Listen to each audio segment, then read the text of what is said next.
Good morning, guys, and welcome to Motivational Monday. My name is Chris for Hustle and Bustle, and today we will talk about creating your circle. If you don't know about this channel, my mission is to provide you with more value with information regarding finances, motivation, and creating wealth without all the hype, because we all know how everything is hyped up on TV and on social media.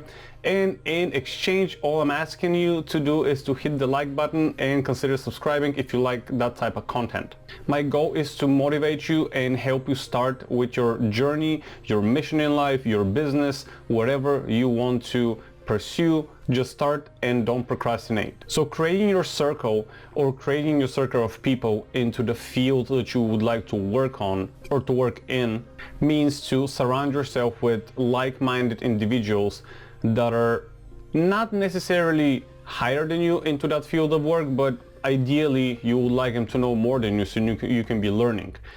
At the end of the day, if you are the smartest person in the room, that's not good, because there's nothing else you can learn. So for example, in real estate, who do you need to surround yourself with?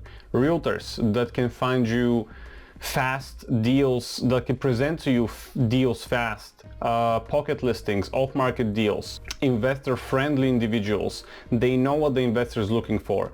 They're not going to present to you a house that is $200,000 that is actually worth 180, but the asking price is 200. Okay, they're going to present to you a tear-down property that say it's worth 60,000, but they sell it to you for 50, or the listing price is 50.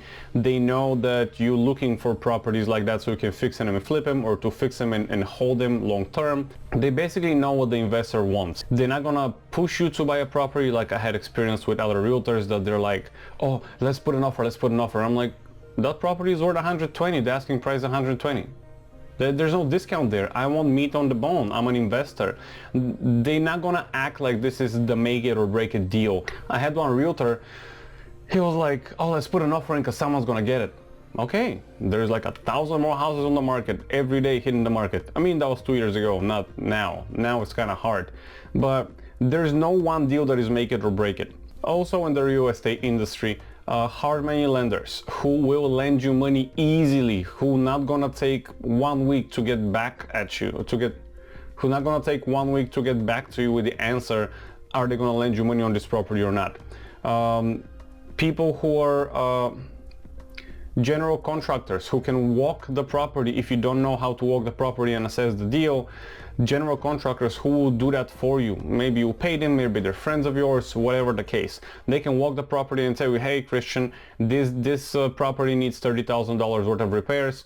Let's say 35 to be on the conservative side. So you go to the hard money lender and you're like, hey, this guy who's a GC who you know and you trust, and that's another thing, that you should be trustworthy, said that the deal is good, it needs $35,000 worth of repair, the property is 50K, so all in we're 85, we're expecting to sell it for 110, 80% LTV of that is 85, just an example, I'm not sure if it's 85. So if you lend me 85,000, we're breaking even, or whatever the case. If you lend me 50K, I'll come up with the repair money.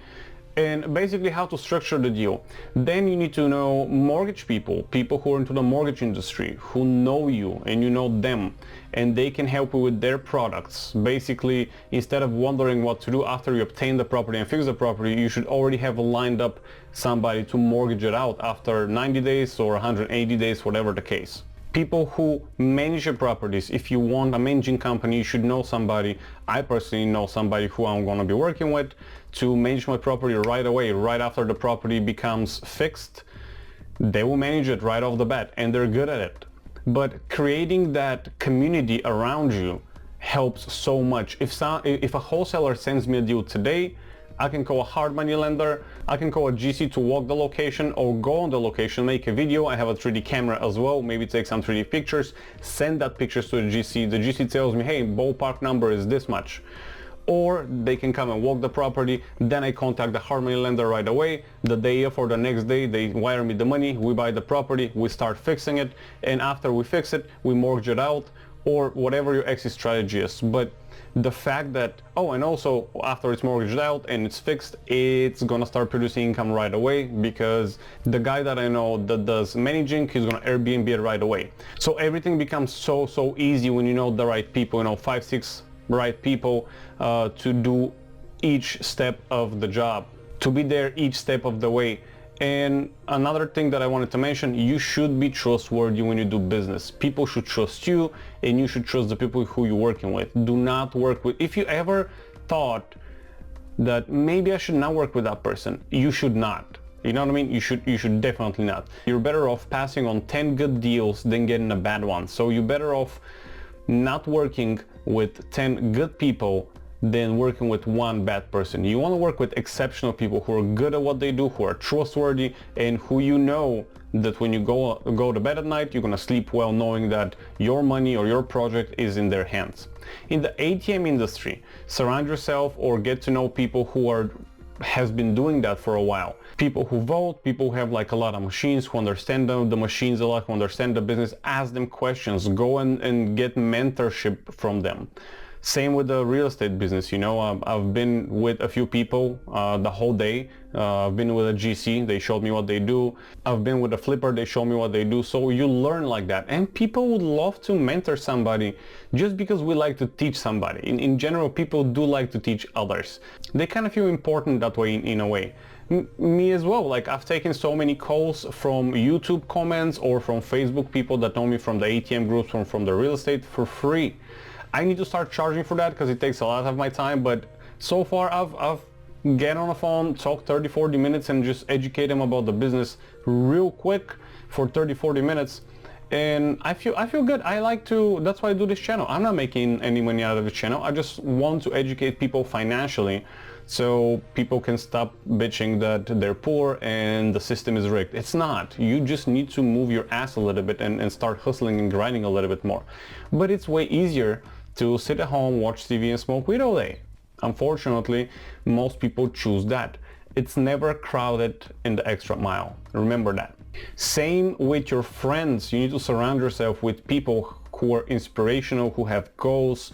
If you have goals. If you don't have goals, you will naturally surround yourself with people who don't have any goals or future, because we tend to feel insecure when somebody's more successful, and if everybody's more successful than us, we will generally not surround ourselves with those people. So if you're a hustler and grinder, you're gonna gravitate towards people who are high achievers. Dating life is the same way. You need to pick your dating prospects very carefully. You don't want to be here and date somebody who's here. It doesn't work that way. At least I can't. If I'm here, I want to date somebody at least on my level.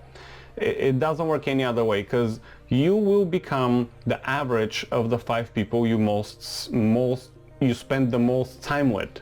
And if you have a spouse or a girlfriend, you'll spend a lot of time with that person. So pick them carefully. Okay guys, that was it for today. Again, if you like this content, give it a like and comment down below. If you have any questions, consider subscribing, and I'll see you next week.